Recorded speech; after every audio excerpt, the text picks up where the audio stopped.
Hello student, welcome to our channel CS engineering Gyan. आज के tutorial में हम लोग देखेंगे कंप्यूटर ऑर्गेनाइजेशन एंड आर्किटेक्चर के पार्ट 2 जो आपका रिलेटेड है यूपीएससी कंप्यूटर साइंस एग्जाम 2025 जो आपका अभी चल रहा है उससे रिलेटेड आपके कुछ मल्टीपल चॉइस क्वेश्चन हमने देखे थे पार्ट 1 में related to subject computer organisation and architecture. तो हमारा सेकंड पार्ट हम लोग देखेंगे जिसमें हम लोग कुछ अदर 50 क्वेश्चन देखेंगे कंप्यूटर ऑर्गेनाइजेशन एंड आर्किटेक्चर के। तो चलिए स्टार्ट करते हैं क्वेश्चन से। तो सबसे पहला क्वेश्चन है the register that hold the address of next instruction. Next instruction का जो एड्रेस स्टोर करता है उस रजिस्टर को आपका क्या बोला जाता है? Instruction register, memory address register, program counter या मेमोरी डायरेक्टरी रजिस्टर। तो यहाँ पर जो ऑप्शन आपका जनरेट होगा वो होगा आपका प्रोग्राम काउंटर। प्रोग्राम काउंटर आपका यूज होता है नेक्स्ट इंस्ट्रक्शन के एड्रेस को स्टोर करने के लिए। नाउ नेक्स्ट है which register contain the instruction being executed. Instruction को एग्जीक्यूट करने के लिए कौन सा रजिस्टर आपका यूज होता है? Instruction register, program counter, MAR. तो यहाँ पर इंस्ट्रक्शन रजिस्टर आपका यूज होता है आपके एग्जीक्यूट करने के लिए, स्टार्ट करने के लिए इंस्ट्रक्शन को। नेक्स्ट है which instruction format has an opcode and no operand. इसमें से कौन से में आपका ऑपकोड होता है और ऑपरेंड आपका एक भी नहीं होगा? तो वो 0 एड्रेस इंस्ट्रक्शन है आपका, 1 एड्रेस इंस्ट्रक्शन है, 2 एड्रेस इंस्ट्रक्शन है या 3 एड्रेस इंस्ट्रक्शन है। तो ऑपकोड जिसमें केवल ऑपकोड हो, ऑपरेंड नहीं हो, तो वो 0 आपका कहलाएगा। तो 0 में स्टैक ऑर्गेनाइजेशन होता है आपका, तो इसमें कोई भी आपका ऑपरेंड नहीं होता है, स्टैक के थ्रू आप इंप्लीमेंट इसको करते हैं। नाउ नेक्स्ट है 3 एड्रेस इंस्ट्रक्शन है। जब आप 3 एड्रेस इंस्ट्रक्शन की बात करते हैं तो उसमें कितने ऑपकोड और कितने ऑपरेंड होते हैं? 1 opcode, 1 operand, 1 opcode, 3 operand, 3 opcode and 1 operand या नन ऑफ दीज। तो इसमें 1 ऑपकोड होगा और 3 आपके क्या होंगे? ऑपरेंड होते हैं। जैसे आपने क्या किया यहाँ पर ऐड किया, ये ऑपकोड हो गया आपका R1, R2, R3। तो ये 3 आपके क्या हो गए? ये 3 आपके ऑपरेंड हो गए हैं और एक आपका इसमें क्या हो गया? ऑपकोड हो गया है। तो यहाँ पर आपका 1 ऑपकोड होता है और 3 आपके ऑपरेंड इसमें होते हैं। नाउ नेक्स्ट है आपका in 0 address instruction operand are usually taken from. Operand कहां से लिया जाता है? अभी मैंने बताया था आपको 0 एड्रेस इंस्ट्रक्शन में आप स्टैक का इंप्लीमेंटेशन करते हैं, तो स्टैक के थ्रू ही आपका ये इंप्लीमेंट होता है। तो इसमें आंसर आपका आ जाएगा स्टैक। नाउ नेक्स्ट है which instruction type is generally use in stack organisation. Stack organisation में कौन सा इंस्ट्रक्शन टाइप? वही क्वेश्चन आपका घुमा के पूछ लिया है। 1 एड्रेस, 0 एड्रेस, 2 एड्रेस या 3 एड्रेस। तो इसमें 0 एड्रेस के अंदर ही आपका स्टैक इंप्लीमेंटेशन आपका होता है। नाउ नेक्स्ट है 2 एड्रेस इंस्ट्रक्शन है। अब 2 एड्रेस इंस्ट्रक्शन में कितने ऑपकोड कितने ऑपरेंड होंगे? तो 2 की बात करें तो 2 आपके ऑपरेंड होंगे और एक आपका ऑपकोड होगा। तो जैसे अगर मैं एग्जांपल की बात करूं, आपने मूव किया R1 में ए को, तो यानी ए आपकी वैल्यू रजिस्टर R1 में मूव हो गई, तो ये तो 2 आपके ऑपरेंड है और ये आपका क्या है? ऑपकोड है। तो यहाँ पर 1 ऑपकोड एंड 2 ऑपरेंड आपके होते हैं। The instruction pipeline is use to. Instruction pipeline काय के लिए होता है आपका? Increase memory capacity, increase instruction throughput, reduce cost. तो इसमें आपका काय के लिए होता है? इंस्ट्रक्शन को इंप्रूव करने, थ्रूपुट को इंप्रूव करने के लिए आपका यूज होता है pipeline, instruction pipelining.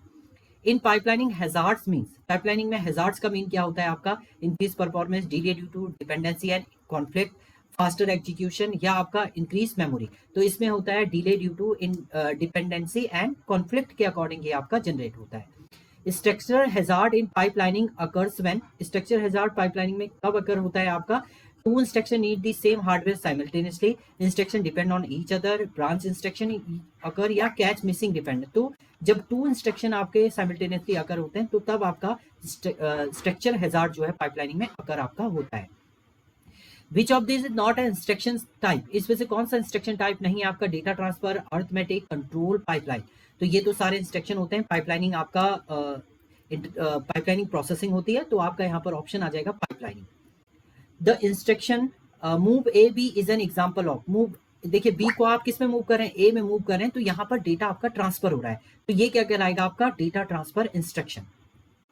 Now next है branch instruction are. Branch instruction क्या होते हैं? डेटा ट्रांसफर इंस्ट्रक्शन होते हैं आपके, अरिथमेटिक इंस्ट्रक्शन होते हैं, कंट्रोल इंस्ट्रक्शन होते हैं या लॉजिकल इंस्ट्रक्शन होते हैं। तो ब्रांचिंग जब आपकी यूज होती है तो वो कंट्रोल करने के लिए आपका यूज होता है, तो यहाँ पर आपका ऑप्शन हो जाएगा कंट्रोल इंस्ट्रक्शन। नाउ नेक्स्ट है addressing mode where the operand is in the instruction itself. जो इंस्ट्रक्शन है वो एज अ ऑपरेंड की तरह ही वर्क करेगा। वो किस में होता है आपका?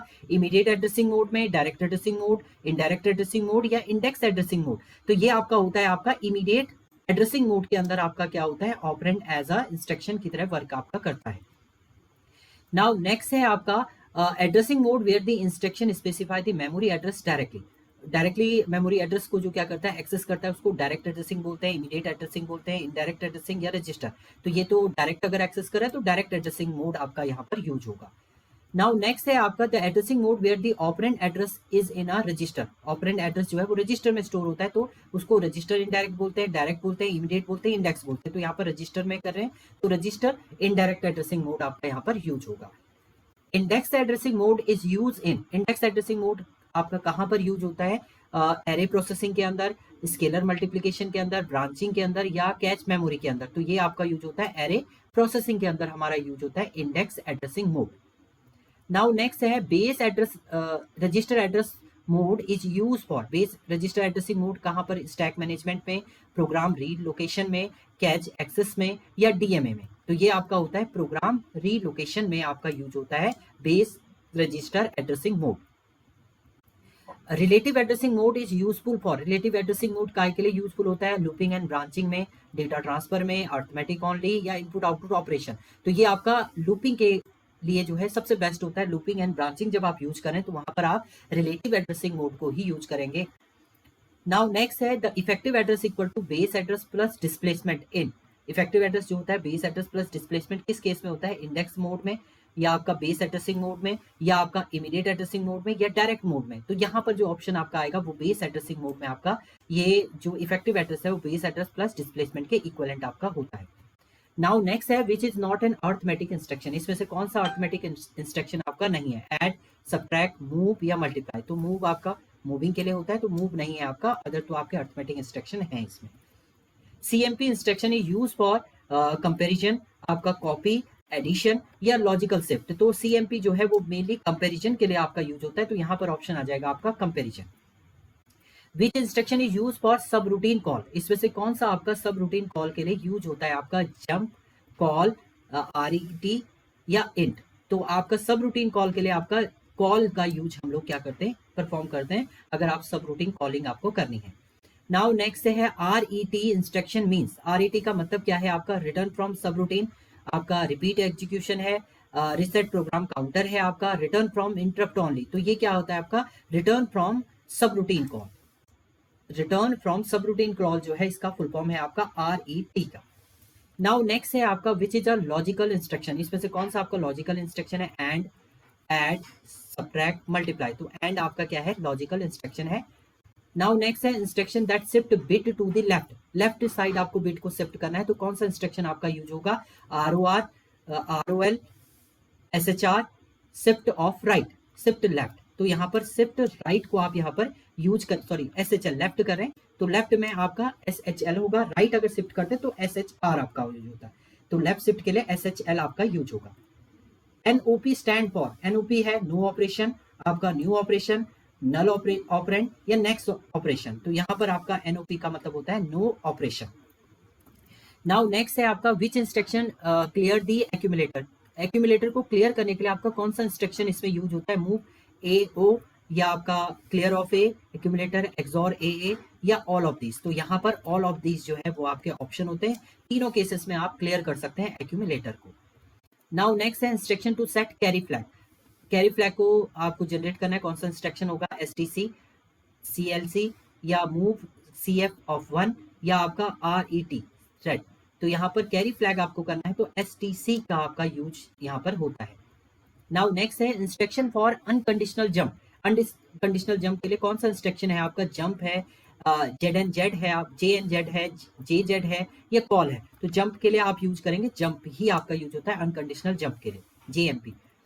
मल्टी कोर प्रोसेसर है, मल्टी कोर प्रोसेसर की क्या होती है, multiple CPU on one chip या आपका single CPU with multiple register, multiple catch only या सिंगल कंट्रोल यूनिट ओनली। तो यहाँ पर आपके क्या होंगे, multiple CPU on a chip, on one chip में मल्टीपल सीपीयू आप यूज करते हैं तो मल्टी कोर प्रोसेसिंग आपका जनरेट होता है। Advantage of multi core architecture, multi core architecture का क्या एडवांटेज है, लेस हीट जनरेट या parallel processing, higher instruction latency या रिड्यूस रजिस्टर। इसमें जो ऑप्शन आपका आता है वो होता है parallel processing. Multi core architecture का मतलब ही है पैरेलली आप मल्टीपल इंस्ट्रक्शन जो है वो फॉलो कर सकते हैं, तो पैरेलल प्रोसेसिंग आपका इसमें जनरेट होता है। नाउ नेक्स्ट है a dual core processor means, dual core processor का मीनिंग क्या है, two processor in a system, two core on a single chip, one CPU with 2 conditional unit, या सीपीयू पर जीपीयू इंटीग्रेशन। तो यहाँ पर 2 core on a single chip पे आपके 2 कोर आपके लगते हैं, इसलिए इसको ड्वेल कोर आपका बोला जाता है। नाउ नेक्स्ट है which is not a challenge in multi core processing. Multi core processing में क्या चैलेंज है? Parallel processing, synchronization, increase sequential speed या कैच कोहेरेंस। तो यहाँ पर आपका आ जाएगा इंक्रीज सीक्वेंशियल स्पीड जो है वो चैलेंजेस आपके नहीं होते हैं किसके अंदर, आपका मल्टी कोर प्रोसेसिंग के अंदर। नाउ नेक्स्ट है आपका the catch coherence problem arising. Catch coherence problem कहाँ पर अराइज होती है? मल्टी कोर प्रोसेसिंग के अंदर, सिंगल कोर के अंदर, रैम ओनली या रोम ओनली। तो ये आपका होता है मल्टी कोर प्रोसेसर के अंदर जो है वो आपका अराइज करता है cache coherence problem. Now next है आपका multi processor system are mainly use for. Multi processor system आपका यूज होता है मेनली कॉस्ट रिडक्शन के लिए, हाई परफॉर्मेंस के लिए, सिक्वेंशियल एग्जीक्यूशन के लिए या स्मॉलर साइज के लिए। तो ये आपका काय के लिए होता है high performance. Multi core processor जो है वो आपका हाई परफॉर्मेंस जनरेट करता है, तो इसी के लिए हम लोग मल्टी प्रोसेसर सिस्टम को यूज करते हैं। Tightly couple multi processor means tightly couple का processor share memory, processor connected via network, independent memory for each या नन। तो प्रोसेसर शेयर मेमोरी आपका कर सकता है किसके थ्रू? टाइटली कपल मल्टी प्रोसेसर के कंडीशन में। लॉसली कपल मल्टी प्रोसेसर में share memory, distributed memory, single memory only या रोम बेस। तो यहाँ पर आपकी क्या होती है? डिस्ट्रीब्यूटेड मेमोरी होती है, यानी एक ही मेमोरी को आपने डिस्ट्रीब्यूट करिया बहुत टाइप में, तो वो लॉसली कपल होता है आपका, सिक्योर भी नहीं होता है आपका। नाउ नेक्स्ट है आपका symmetric multi processor means. SMP means क्या होता है आपका? All processor have equal access to memory, one processor is the master, या आपका one processor handle input output only, या अनइक्वल एक्सेस टू रिसोर्सेज। तो यहाँ पर all processor have equal access to memory आपका डिफाइन करता है symmetric multi processor. Asymmetric multiprocessor means all processors are equal, one processor contain the other, each processor run on same task, all uses the same cache। तो यहाँ पर आ जाएगा one processor control the other, एक processor जो है वो other को भी क्या कर रहा है? कंट्रोल कर रहा है, तो असिमेट्रिक मल्टीप्रोसेसर कहलाता है आपका। अब multi computer system means multiple processor share the same memory, multiple independent computer connected via network, one CPU and multiple core and cash share system. तो यहाँ पर multi independent computer connected via network आपका define करता है multi computer के अंदर। Now cluster computing is an example of cluster. Cluster क्या है? आपने क्लस्टर बना दिए, एक डिफाइन कर दिया आपने, मल्टीपल यूजर का एक क्या बना दिया, इसका एक क्लस्टर आपने डिजाइन कर दिया, तो इसको हम क्या बोलते हैं? मल्टी प्रोसेसर भी बोलते हैं, मल्टी कंप्यूटर, सिंगल प्रोसेसर या कैच ऑर्गेनाइजेशन। तो ये मल्टी कंप्यूटर आपका कहलाता है कौन? Cluster computing. नाउ नेक्स्ट है which is faster for share memory task. Share memory task में सबसे फास्टर कौन होता है? Multi processor, multi computer, cloud computing या नन। तो मल्टी प्रोसेसर जो है वो सबसे फास्टेस्ट आपका होता है जब शेयर करते हैं आप मेमोरी को। Now a distributed system is another name of distributed system. किसका दूसरा नाम है? Multi computer, multi processor, single user या एम्बेडेड। अभी हमने देखा था ये किसका है आपका? मल्टी कंप्यूटर भी हम लोग बोलते हैं डिस्ट्रीब्यूटेड सिस्टम को।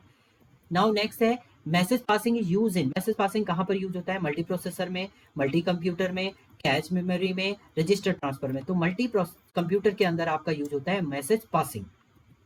नेक्स्ट है RISC processor emphasize. RISC reduce instruction set computer हम इसको बोलते हैं। स्मॉल इंस्ट्रक्शन सेट के लिए होता है आपका, कॉम्प्लेक्स इंस्ट्रक्शन माइक्रो प्रोग्रामिंग के लिए वेरिएबल है। तो small risk reduce instruction set computer हम लोग बोलते हैं, तो स्मॉल इंस्ट्रक्शन सेट के लिए आप इसको यूज करते हैं।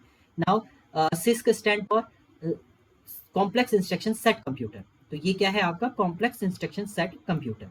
नाउ नेक्स्ट है पाइपलाइनिंग इम्प्रूव्स। पाइपलाइनिंग क्या इंप्रूव करता है? लेटेंसी, थ्रूपुट, क्लॉक स्पीड या इंस्ट्रक्शन लेंथ। तो पाइपलाइनिंग के थ्रू आपका थ्रूपुट जो है वो इंक्रीज होता है, इंप्रूव होता है आपका। Flynn's taxonomy classify computer base on.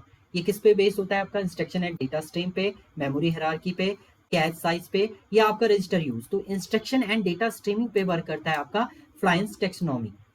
And last है SISD stand for. SISD means होता है आपका single instruction single data, simple instruction sequential data या सीक्वेंशियल इंस्ट्रक्शन शेयर डेटा या आपका सिंगल इंस्ट्रक्शन सीक्वेंशियल डिवाइस। तो single instruction single data full form है आपका SISD का, सिंगल इंस्ट्रक्शन सिंगल डेटा। तो ये थे आपके next 50 question related to computer organisation and architecture के। Thank you student.